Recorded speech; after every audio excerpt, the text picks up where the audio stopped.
C'est parti pour 27 km jusqu'à Quintans.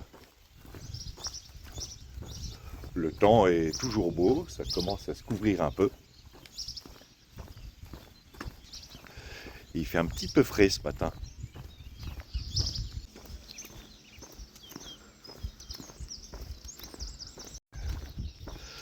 Il y avait beaucoup de monde dans l'albergué hier. À un moment, j'avais l'impression d'être aux États-Unis, tellement il y avait d'Américains.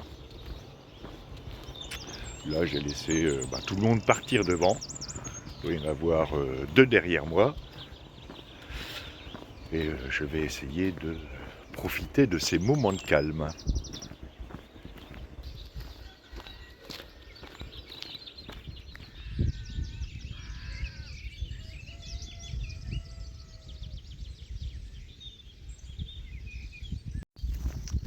C'était le petit interlude matinal offert par moi-même.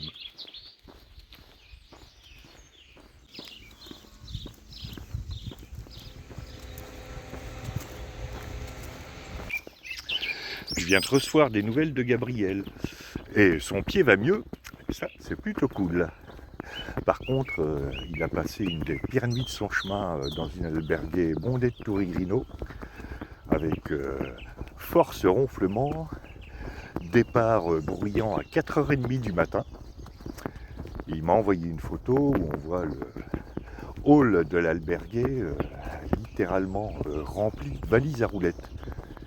Et pas des petites, hein, des grosses valises à roulettes.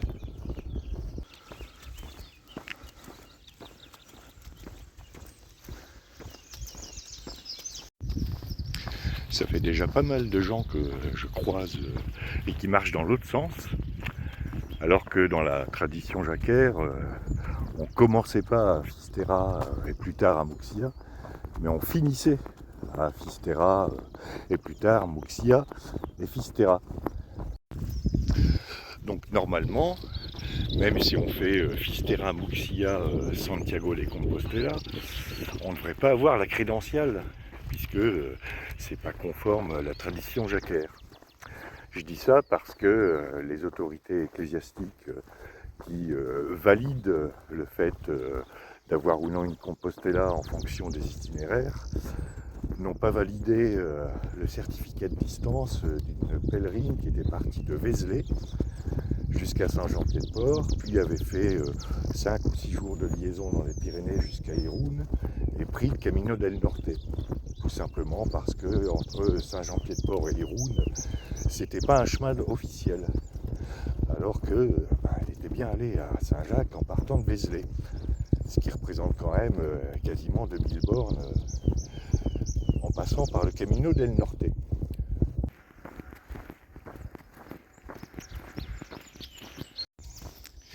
Donc on a des autorités qui ne valident pas complètement un pèlerinage qui passe par des routes historiques, mais qui valident un pèlerinage entre guillemets qui est à rebours de la tradition jacquère.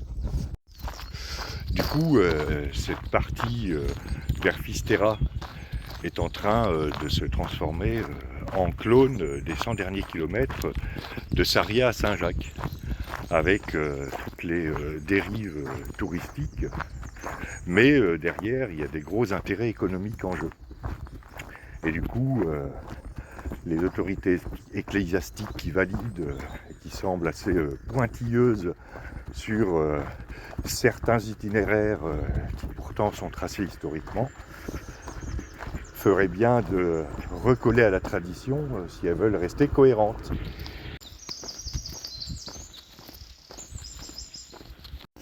Non pas qu'il soit interdit de marcher de Fisterra jusqu'à Santiago, mais que cette marche-là ne devrait pas donner lieu à l'octroi d'une Compostela, puisque c'est pas dans la tradition jacquère et que les autorités ecclésiastiques, une fois de plus, semblent y être attachées.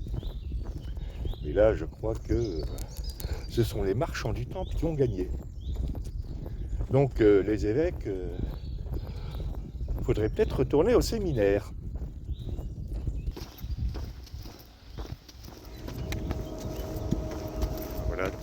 pense qui est en train d'arriver.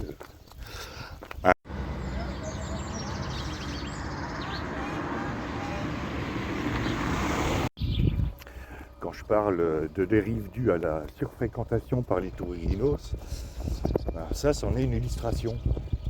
À Puente Olveiroa, la route est étroite, donc il ne faut pas s'arrêter quand on traverse, et de préférence, il faut marcher du bon côté de la route, de façon à voir venir le danger. Voilà, le groupe que je viens de croiser marchait du mauvais côté de la route, et surtout, les gens s'arrêtaient pour prendre des photos de la rivière, ce qui m'a obligé à marcher au milieu de la route.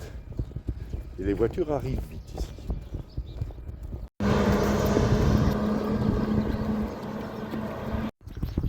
Bon, j'ai l'air de râler comme ça, d'ailleurs je râle, mais si ça peut vous rassurer, je suis très loin d'être le seul.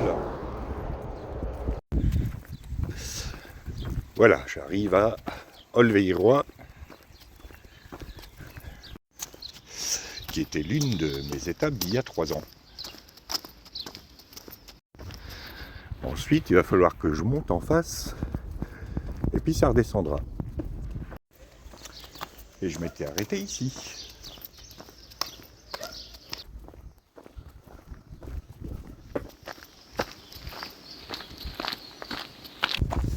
Je vais commencer l'ascension vers l'hospital et la bifurcation entre Fisterra et Muxía.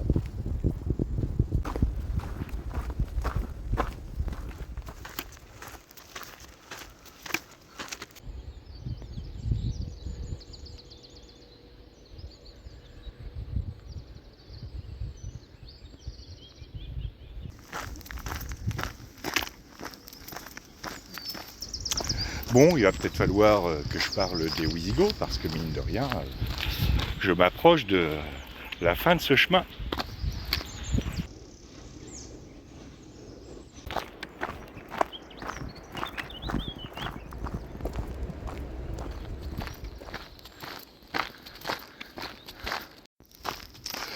En 507, Clovis est en pleine réflexion sur l'avenir de son royaume.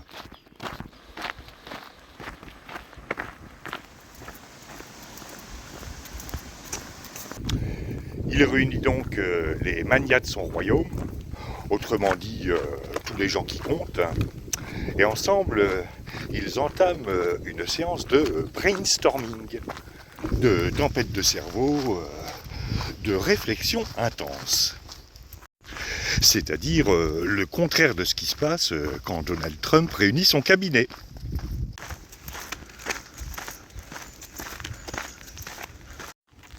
Cette réunion de travail a lieu autour d'un substantiel petit déjeuner. Je me propose donc d'y participer, c'est-à-dire de me projeter dans le temps jusqu'au temps de Clovis pour y assister. Et pour moi, ce sera le second petit déjeuner parce que c'est à cause du décalage temporel dû au voyage dans le temps. Ouais, ça s'arrange pas. J'arrive à Ologoso.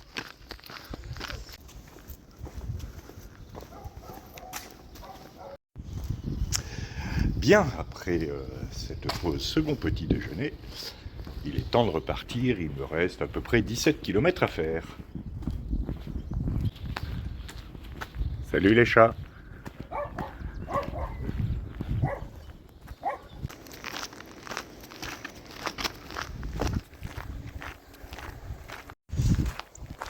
J'approche de la bifurcation. Sur la gauche, ce sera Fisterra. C'est le chemin que j'avais pris la dernière fois. Et sur la droite, ce sera Muxía. Celui que je prendrai.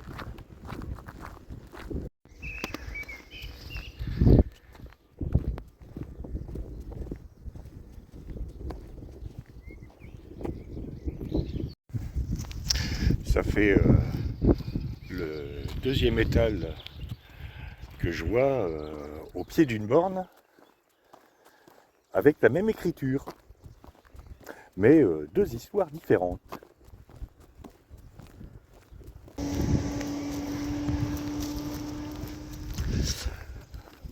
Voilà cette fameuse bifurcation. Donc à gauche, à un peu moins de 30 km, Fisterra, et à droite, à un peu plus de 26 km, Muxia. Et donc je vais prendre à droite. C'est une branche que je ne connais pas. Donc ça c'est bien.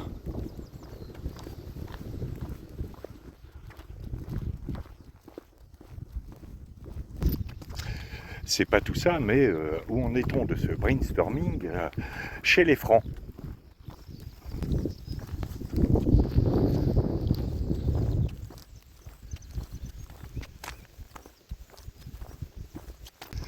Bon les gars, on a à peu près la moitié de la France. Pardon sire, la quoi? J'ai dit la France. On est des Francs, donc j'ai décidé que plus tard ça s'appelait la France. Ah mais sire, on est des Francaliens, donc on pourrait l'appeler Francalière. Eh ben celle-là. Désolé.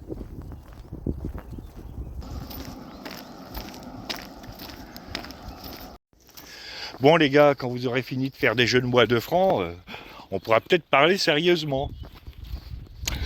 J'ai décidé qu'il fallait qu'on soit autosuffisant. Alors, autosuffisance, au niveau des cultures, on a la Beauce, on est pas mal. Ah ouais, mais c'est tout plat, sire. Oui, mais on est pas mal. Ah bah oui, mais c'est tout plat, sire.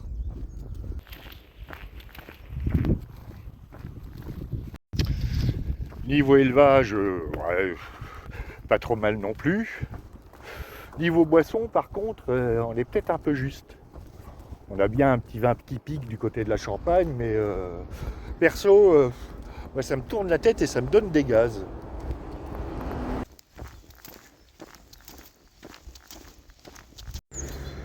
On a bien l'Anjou, sire. Oui, mais bon, me demandez pas pourquoi, j'ai une intuition, j'ai l'impression que dans quelques siècles, les seigneurs d'Anjou nous poseront des problèmes.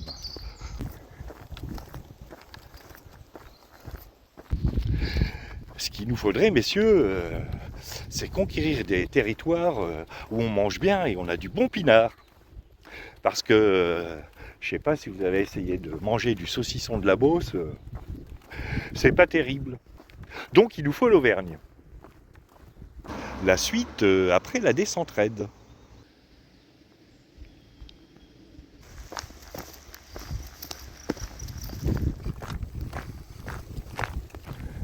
Ouais, mais sire, il nous faut l'Auvergne, mais il nous faut aussi l'Aquitaine. Ouais, mais c'est un peu plein l'Aquitaine, non? Il nous faut l'Aquitaine parce qu'il y a du bon pinard. Clovis réfléchit et demande une dernière fois, bon, on attaque à l'est, du côté de l'Auvergne, ou à l'ouest, du côté de l'Aquitaine?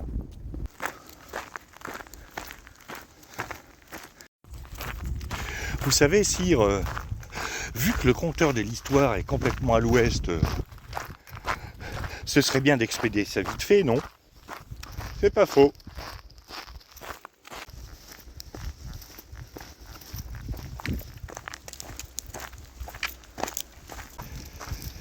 Et c'est ainsi qu'en 507, Clovis marche sur Poitiers. Mais il se fait surprendre par les troupes wisigothes, appuyées par les troupes auvergnates d'Apollinaire de Clermont.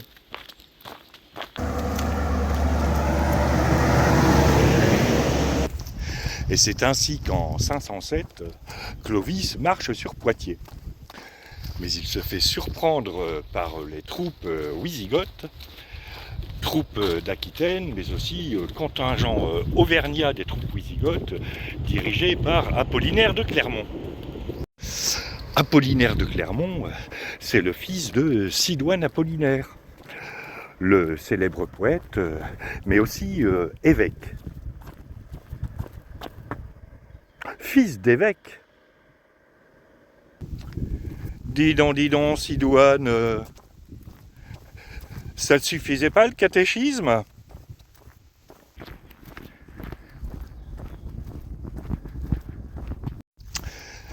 Bref, les armées se rencontrent à Vouillers, et lors de la bataille de Vouillers, le gros de l'armée wisigothe est détruit.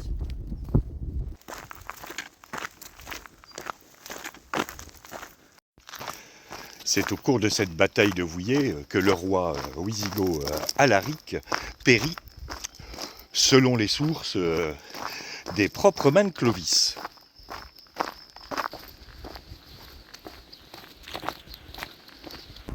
Le noyau de l'armée wisigothe détruit, Clovis peut continuer sa conquête de l'Aquitaine sans coup férir.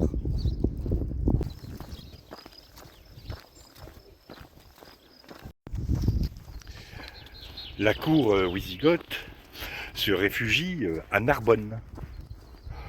Clovis marche donc sur Narbonne, sauf que entre Bordeaux, qu'il a prise, et Narbonne, il y a un terrain montagneux.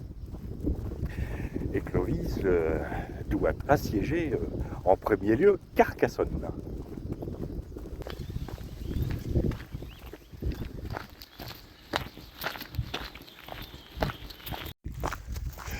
Les Francs prennent donc place au pied des remparts de la ville et commencent à se gaver de cassoulet en attendant que les habitants meurent de faim. Pour Clovis, l'issue de la bataille ne fait aucun doute. Entre régime cassoulet et régime pain sec, c'est ceux qui mangent du pain sec qui maigrissent le plus vite.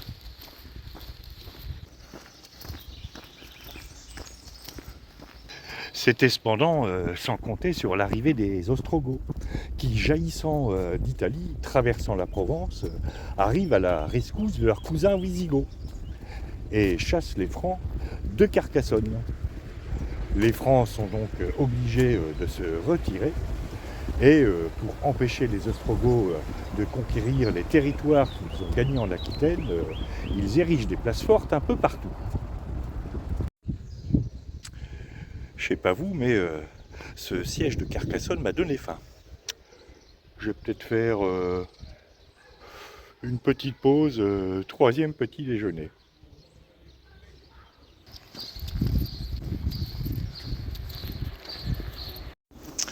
Bien, après cette pause, troisième petit déjeuner, il est temps de repartir. Il me reste 11 km à faire.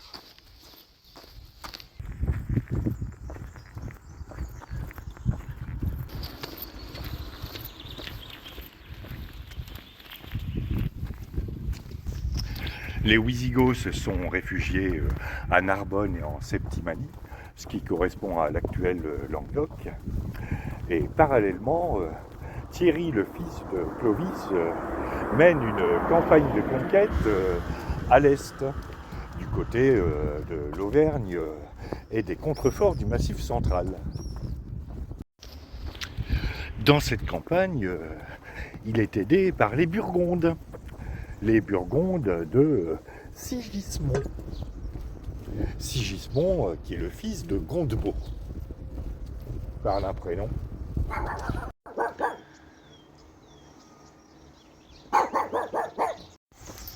Ça, c'est la bête de Galice qui a essayé de me poursuivre et qui s'est arrêtée net quand je me suis retourné. Pétochard.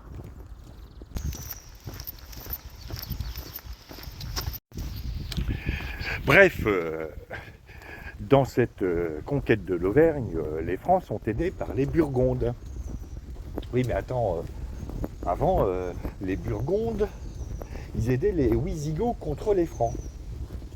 C'est tout à fait exact.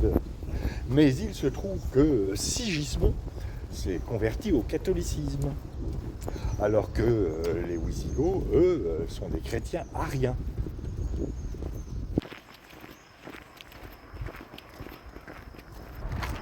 Mais ça n'a rien à voir avec des conquêtes pour des territoires. Ben, en fait, si.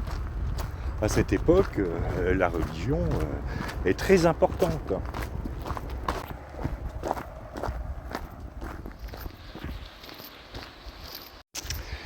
D'un côté, on a les chrétiens ariens, Wisigoths, Ostrogoths, et de l'autre, les catholiques.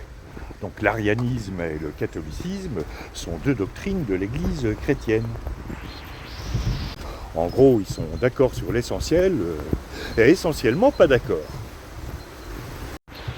Comment donc se fait-il que les Burgondes alliés des Wisigoths sont maintenant alliés des Francs?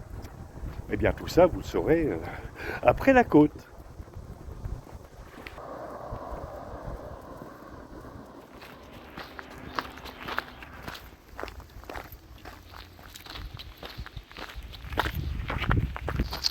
Sigismond, qui a horreur de se faire traiter de bon à rien, se convertit donc au catholicisme, ce qui n'est pas sans incidence sur les alliances précédemment contractées.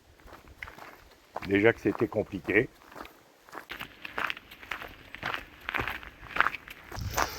Je vous épargnerai les différences subtiles entre l'arianisme et le catholicisme, parce qu'il nous faudrait une étape d'au moins 500 km de long. Et de toute façon, tout ça finirait à grands coups d'encensoir et en bataille d'hostie. En plus, on aurait vite fait d'épuiser toute la réserve de vin de messe.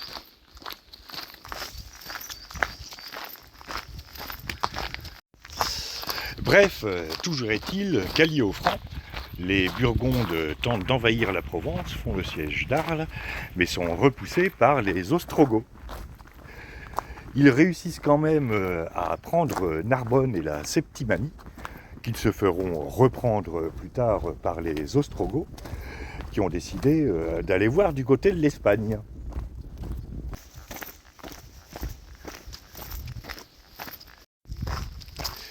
Les conséquences de cette seconde guerre franco-wisigothe seront importantes.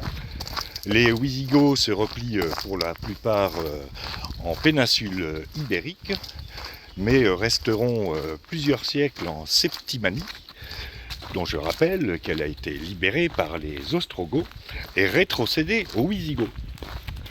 Les Burgondes, quant à eux, signeront la paix avec les Ostrogoths en 510, mais grandement affaiblis, ils se feront conquérir par les Francs en 534.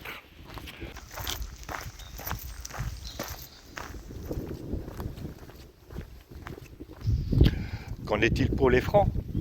Eh bien, Clovis fera reconnaître sa souveraineté sur la Gaule par l'empereur romain d'Orient Anastase et choisira d'établir sa capitale à Lutèce. Et les Ostrogoths alors? Eh bien, les Ostrogoths continueront à influencer la politique wisigothe pendant encore longtemps. Ainsi, le général ostrogoth Iba ira à Barcelone, d'où il expulsera l'usurpateur Gessalic, fils bâtard d'Alaric. Ah, il ne manquait plus qu'un usurpateur. Pour la petite histoire, le dit Gessalic fuira en Afrique chercher l'aide de Tarasmund, le roi des Vandales, installé du côté de la Tunisie, avant de revenir se cacher en Aquitaine, puis ensuite d'essayer de reprendre Barcelone, avant de se retrouver du côté de la Durance, où il sera mis à mort. La routine.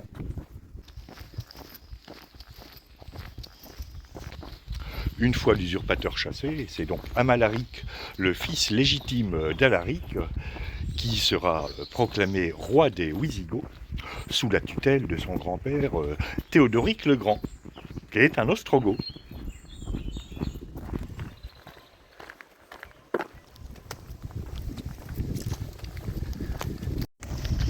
C'est ainsi qu'à l'orée du VIe siècle, les Wisigoths, après avoir conquis l'ensemble du sud-ouest de la France, sont confinés en Hispanie, moins le nord-ouest qui est toujours sous l'influence des Suèves, et en Septimanie. C'est ainsi que prend fin le royaume de Toulouse, et la prochaine période, qui durera un peu plus de 2 siècles, sera celle de l'Hispanie wisigothique. Mais tout ça, nous verrons ça, peut-être pas demain parce que l'étape est très courte, mais après-demain et après-demain. Et en abrégé parce que les étapes sont courtes. Ah ben ils en auront mis un temps à venir en Espagne.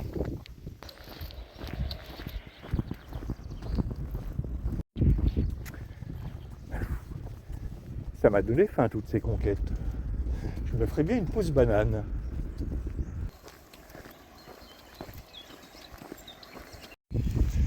Sur ce tronçon-là, je n'ai rencontré que 2 marcheuses.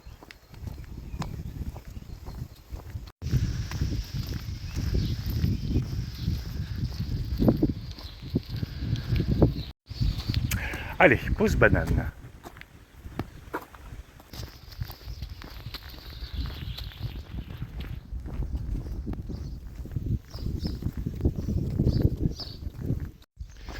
Normalement, c'est là que j'avais prévu de m'arrêter. Il ne me reste plus qu'une petite montée et la descente après sur Quintans.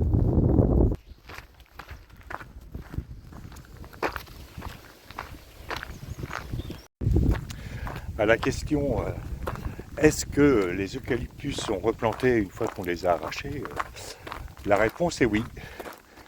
Là, sur ma droite, c'est une plantation de jeunes eucalyptus. Ces eucalyptus, d'ailleurs, sont principalement utilisés pour la fabrication de la pâte à papier.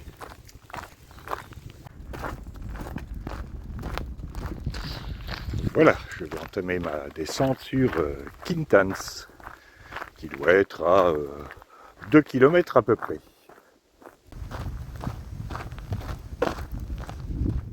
Voilà, j'arrive à Quintans.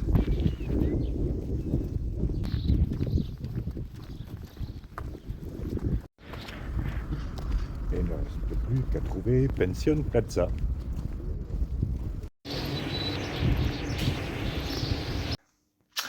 Voilà, j'ai récupéré ma chambre dans un hôtel 3 étoiles à 37,50 € la nuit, petit déjeuner compris. Fin donc de cette étape de 27 km, il commence à faire chaud à la fin. Demain, Muxia qui est à 11 km, donc ça va être super cool. Voilà, je vous dis à demain pour de nouvelles aventures.